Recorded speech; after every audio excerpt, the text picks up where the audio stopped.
Singer Madhupriya పెళ్లి వివాదం డ్రామాకు తాత్కాలికంగా తెరపడింది. హుమాయూన్ నగర్ పిఎస్ లో మధుప్రియ శ్రీకాంత్లకు పోలీసులు విడివిడిగా 4 గంటల పాటు కౌన్సిలింగ్ ఇచ్చారు. కౌన్సిలింగ్ తర్వాత ఇద్దరు రాజీకొచ్చారు. అయితే మధుప్రియ కొన్ని రోజులు సమయం ఇవ్వాలని కోరింది. కొద్ది రోజులు కలిసిన్నాక కూడా తీరు మారకుంటే రెండో దశ కౌన్సిలింగ్ ఇవ్వనున్నారు.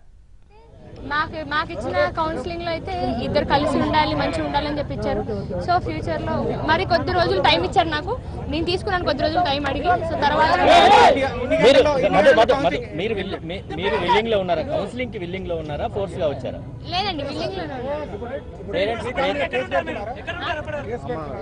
ఆ విషయం అదేనండి. నేను ఇప్పుడు నా సెకండ్ కౌన్సిలింగ్ తర్వాత డిసైడ్. అంటే మధుప్రియ కౌన్సిలింగ్ టైంలో శ్రీకాంత్ పై కేసులు పెట్టొద్దని రిక్వెస్ట్ చేసింది అనేది నిజమా?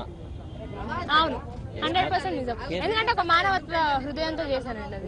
మధుప్రియ ఇప్పుడు మీరు తల్లిదండ్రులతో ఉండబోతున్నారా, శ్రీకాంత్ తో ఉండబోతున్నారా కౌన్సిలింగ్ పూర్తయ్యేంత వరకు? అంటే సెకండ్ కౌన్సిలింగ్ అయ్యేదాకా నేను అమ్మ నాన్న దగ్గర ఉంటున్నాను. సో ఇద్దరికి కూడా మంచిగా ఉండాలి అని చెప్పించారు. తను మారాలని కోరుకుంటున్నాను. మారితే తప్పకుండా సెకండ్ కౌన్సిలింగ్. ఫస్ట్ కౌన్సిలింగ్ తర్వాత శ్రీకాంత్ పైన మధుప్రియ అభిప్రాయం ఏంటి? ఫస్ట్ కౌన్సిలింగ్ తర్వాత he is good. Very good. ఆరోపణలు ఇప్పుడు సబ్జెక్ట్ ఆరోపణల గురించి. ఆరోపణలు అనేవి హరాస్మెంట్, మెంటల్ ఫిజికల్ హరాస్మెంట్ అనేది ఫ్యాక్ట్.